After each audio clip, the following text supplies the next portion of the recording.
Hello everyone, we're back, okay? And today we are very small people in a huge battle royale field, as you guys can we're surrounded see us, by COD babies. Yes, COD babies, and people saying all sorts of terrible things to other people. And about our mothers. But especially if they're 12 years old, they're saying things about people's mothers. This Correct. is how it goes. And their Call of Duty. ethnicity. And colour of our skin. Exactly, it's the whole thing. All of the above. It's all the whole thing when you're playing Call of Duty. Guys, we wanted to play a bit of the Blackout mode, okay? Now, anyone that watched my stream, I streamed it for about 2 hours yesterday.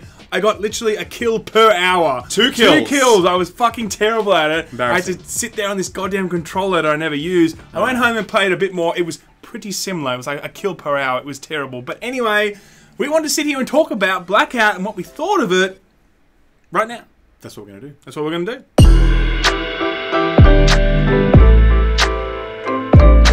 Okay, so Blackout, what's the deal? So Call of Duty, it's a thing. We all know it. It's a thing. It goes back forever. Fucking Call of Duty. Everyone loves Call of Duty. This year, what they said was, hey guys, great idea. No campaign. What we're going to do instead is we're going to give you a Battle Royale mode. And I remember actually the head of Activision said, we're very good at taking inspiration from other ideas and implementing those, which is basically the best possible way of saying we're very good at stealing ideas and making them our own and copying shit. That's exactly what they've done with Battle Royale. Once upon a time, Call of Duty used to be like the game, right? They were setting trends and shit, right? Yeah.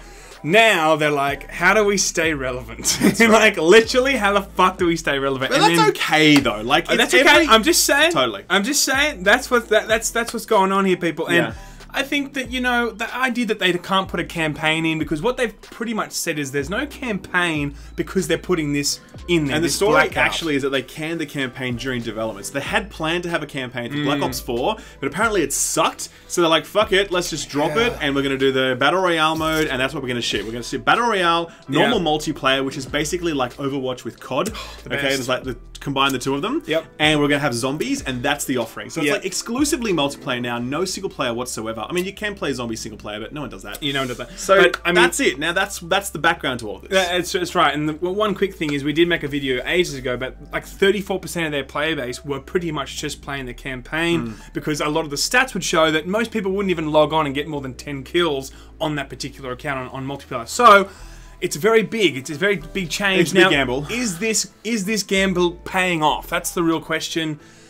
If we look at the Twitch, you go. If we look, I'll allow. Ralph will allow. If we look at the Twitch stats, right, the game went live. This beta went live. Apparently, it was the most viewed game on Twitch, more than Fortnite. But like, that's predictable because all the big streamers are big now because of Battle Royale games. Sure.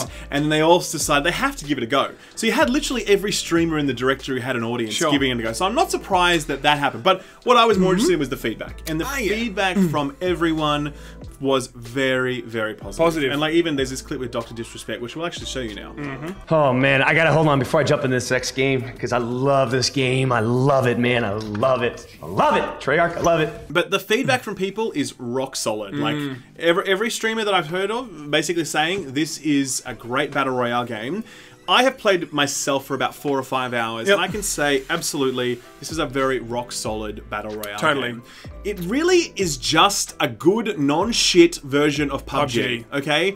It doesn't go beyond that formula at all, really. It's not like, being it adds almost nothing new to it. It's not being ambitious in what it's providing. It's like, we know what you guys want. Here it is. Without sucking. Without the bugs, without sucking. It looks a lot nicer. The terrain looks a lot more prettier, I guess. Like, PUBG has this dead look to it. It does. This is a lot more vibrant, you know? So there's a few things to it. So first of all, let's talk the basics of performance. Okay, PUBG's biggest problem was that it has this overall sluggish feeling. It's horrendously optimized. If you play it on Xbox consoles, well, the whole thing is a bit of a mess. Now, this one here, I was playing on a PS4 Pro, and I was getting pretty close to solid 60 FPS across the board. I was playing on very smooth. I was playing on just a normal PlayStation. I can tell you now, I didn't have any problems either. I really didn't. So to get that right in the first instance is a big deal. It's the first time that COD has ever tried to do anything this big. So for them to take their engine and then scale it up so that you can get it running smoothly on a console at that many frames, that's already a big tick. Now, the trade-off is that the environments they're pretty, but they're pretty ghetto, right? You think so? Yeah, yeah, definitely. Like potato graphics is the phrase that everyone's throwing around. If you look at the textures that are along these buildings, they're very basic. Are we talking about PUBG or are we talking about... talking about COD. COD, yeah, of course. I did not get that basic. impression. I would be looking around and going, this is much nicer than PUBG. I mean, it is nicer than PUBG. That's what I mean, yeah. But what I'm saying is I think a lot of COD people are used to COD environments. Oh, I see. Okay, well, that's a different thing entirely. There's a massive because step down. when you're having a very small, intimate map in the way that they do, of course, that stuff's going to happen. It's going to have a lot more attention to detail. Correct. When you have a this is one of the biggest maps I've ever seen. It's like huge. I think it's definitely bigger than Fortnite and the PUBG maps.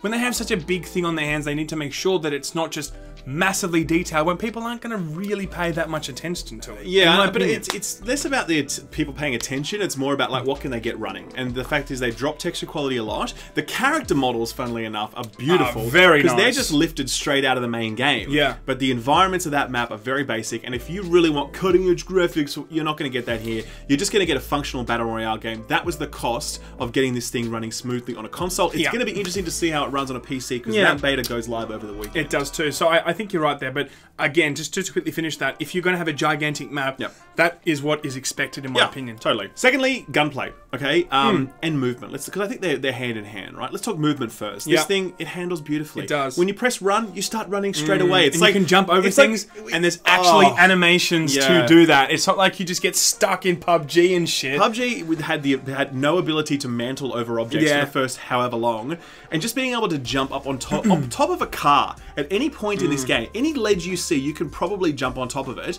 is already a huge step above what PUBG is doing. So movement is snappy and traversal is good, and it makes the whole experience feel more robust because of that. Definitely. The gun mechanics I felt very tight. I COD, really enjoyed it. I do struggle with like, you know, weapon mechanics when you're playing on a freaking console. And a keyboard. And a keyboard, no. But some people are actually masters, okay, on controllers. I'm not great at it, but I could definitely appreciate what it was doing. It felt great. It did. A huge range of weapons, like more weapons that I could count. Like basically every time I went into a game, I would find a new weapon, and I played as 4 or 5 hours of it. I mean, I'm not a COD expert, so I'm sure all COD people know exactly what these are and whatever else. Yeah. But huge range of weapons. The mod system is really good as well. You start with basic pickups, and then you pick up a grip and a sight and extra ammo. Very and all PUBG. That sort of, it's all very PUBG. I will say one of the challenges I'm facing is the UI. I really don't like the UI at all. I think it's quite. You kind of when you're a controller, you have to go over to something. You have to look down on the ground. You have to hold square to pick it up. You have to pick it up. It feels like so much time passes. I thought you meant in the start menus and stuff. Okay, no. In-game UI is, I think, not quite right. It's not I actually had that problem too. I'd have to be really looking at specific things to pick that up, and there's an enemy coming. You're like, hurry the fuck up and pick this thing up. I know. I agree with that. We played Islands of Nine, and they have a very different approach to inventory management, where you kind of look near something, and it'll pop up next to you. You can continue your periphery vision while you're picking up stuff off the ground. You can't do that with this. And the other thing that Islands of Nine had that this should have is the pre-lobby. You can't kill people in the pre-lobby here, right? So you're basically running around and you're invincible. It's so perfect for COD. I know. Like, you could have had a death match. It could be a death match, and then you know people just join, and they keep respawning. It's like they keep respawning, and then it's just like an unlimited amount of deaths. Yeah, I agree with that because there is such a you're standing there and you can punch people or shoot people. It doesn't do anything. Correct. You're much better off just waiting in the menu and like maybe sifting through cosmetics or something.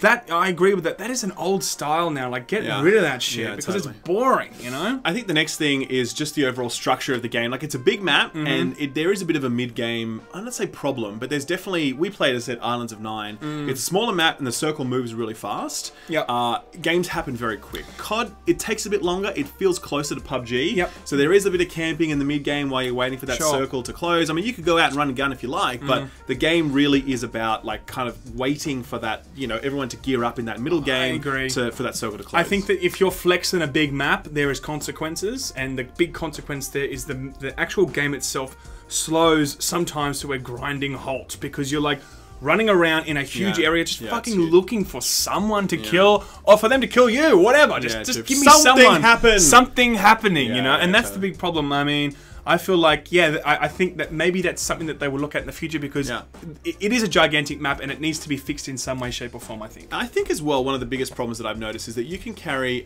level 3 body armor, which is a lot more damage. You can also get this perk or like this activatable thing which gives you even more health. Plus, you can carry 5 medkits with you and first aid. You can carry so much damn health. And one of the things that I've noticed as I've played more and more of it is that many engagers will be like, hey, I'm going to poke out, I'm going to shoot them in the face, I didn't win that engage, I'm going to go behind cover, pop my medkit, go back out, go back in. It just keeps happening, and like PUBG and other games that I've played, they limit that supply of medkits a lot more, which means that those encounters are much more deadly. But that doesn't mean that it's necessarily a bad thing if they just want you to have the ability to reset for the next engagement quicker than other battle royales. I just think the inventory for those is too long, and it means encounters become too drawn out and too much about how many of those have you stockpiled as opposed to how much weapons. There has been many times when I was playing that game, I was like, my bag is full. I think there's other parts of that game that do have the backpack management down pat. I personally don't